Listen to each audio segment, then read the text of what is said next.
மேலும் ஒரு அண்மை செய்தியை பார்த்துக் கொண்டிருக்கிறோம். தமிழகத்திற்கு கூடுதல் தேர்தல் அதிகாரிகள் நியமனம் செய்யப்பட்டிருக்கிறார்கள். கூடுதல் விவரங்களோடு செய்தியாளர் ரமேஷ் இணைந்திருக்கிறார். ரமேஷ், கூடுதல் தேர்தல் அதிகாரிகள் நியமனம் செய்யப்படுவதற்கு என்ன காரணம்? இந்திய தேர்தல் ஆணையத்துடைய முதன்மை செயலாளர் ராகுல் சர்மா தற்போது ஒரு ஆணை பிறப்பித்திருக்கிறார்.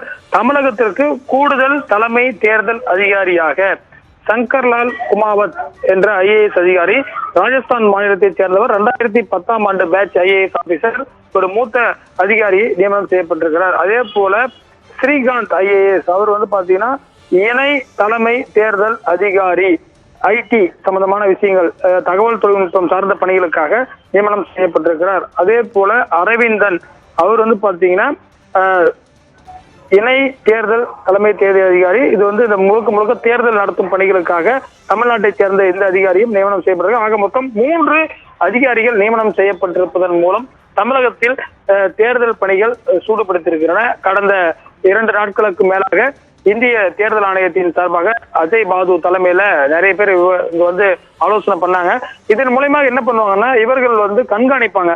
இவர்கள் வந்த பிறகு இந்த ஆட்சியில் இருக்கக்கூடிய ஐஏஎஸ் அதிகாரிகள், ஐபிஎஸ் அதிகாரிகள் இடமாற்றம், அதாவது தேர்தலை நியாயமாகவும் ஒளிவு மறைவின்றி நடத்த வேண்டும் என்பதற்காக இது போன்ற அதிகாரிகள் நியமனம் செய்யப்படுவது வழக்கம். குறிப்பாக ராஜஸ்தான் மாநிலத்திலிருந்து நியமனம் செய்யப்பட்டிருப்பதன் மூலமாக அவர்கள் விருப்பு வெறுப்பு இன்றி வேறொரு மாநிலத்திலிருந்து வரும் பொழுது அவர்கள் நியாயமாக நடத்துவதற்காக தான் இது போன்ற ஏற்பாடுகளை இந்திய தேர்தல் ஆணையம் நியமித்திருப்பதாக தகவல் வெளியாகிறது. ஏற்கனவே தமிழகத்துல சத்யபிரதா சாகு இருக்கின்றார்.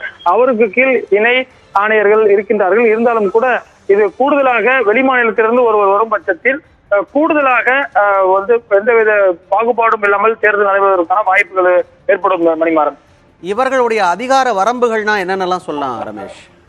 நிச்சயமாக பாத்தீங்கன்னா, உதாரணத்துக்கு இப்ப எலெக்ஷன் டேட் அறிவிச்சிடறாங்க, ஏதோ ஒரு மாவட்டத்துல அதிகாரிகள் மீது புகார் எதிர்கட்சிகள் தெரிவிக்கிறாங்க. அவர் உடனே விசாரிச்சுட்டு அந்த அதிகாரியை இடமாற்றம் செய்துட்டு வேற ஒரு அதிகாரியை போடணும். அதுல எந்த ஒரு இன்ஃபுளுன்ஸும் இல்லாம பண்ண ஒரு ஜெனுவன் ஆபீசரை போடணுன்றத இந்த மாதிரி அதிகாரிகள் நியமிக்கும் போது, ஏன்னா ஏற்கனவே இங்க இருக்கிற போட்டாங்கன்னா ஆளுங்கட்சி தரப்புல எதிர்ப்பு தெரிவிப்பாங்க. சில எதிர்கட்சியில இவர் இந்த மாதிரி ஒத்துழை பட்சமா செயல்படுறாருன்னு சொல்லுவாங்க.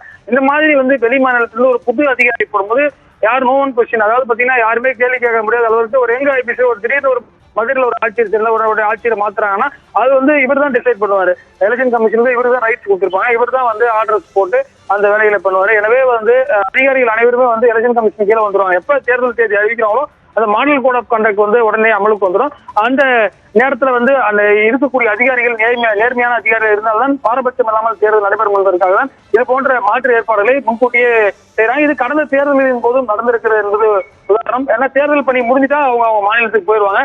இது ஸ்பெஷல் டியூட்டியா தான் அந்த 3 மாசத்துக்கு அவங்க இருப்பாங்க. இவர்கள் உடனடியாக சென்னை தலைமைச் செயலகத்துக்கு எலெக்ஷன் ஆபீசர் பொறுப்பேற்பார்கள் என்று எதிர்பார்க்கப்படுகிறது. தேர்தலை நேர்மையான வழியில் நடத்த வேண்டும் என்பதற்காக இந்த முன்னெடுப்பு எடுக்கப்பட்டதா சொல்லியிருக்கீங்க. விவரங்களை கொடுத்தமைக்கு நன்றி ரமேஷ்.